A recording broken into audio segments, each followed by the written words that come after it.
አንዳንዴ ጓደኞቻችን ጋር ይሰጣል ነገር እኛ የሚደርስብን ጉዳት እንደ ቀላል ቢያዩት ሰዎች አሉና አንነግራቸውም ለጓደኞቻችን።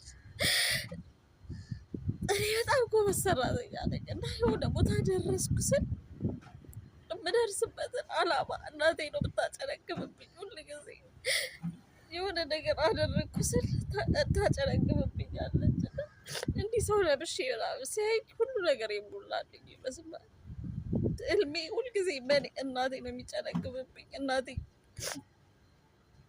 እኔ መሞት ይገባኛል። በቃ እኔ ቀንና ሌሊት እየሰራሁ ቆሜ እየዋልኩ እሳት ፍሩን እያቃጠለኝ እንደዚህ እናቴ ህልሜን ታጨነግፍብኛለች። ስለዚህ እኔ መሞት ነው የሚገባኝ። መሞት ያለብኝ ሰው ነኝ እኔ። በቃ መኖር የለብኝም እኔ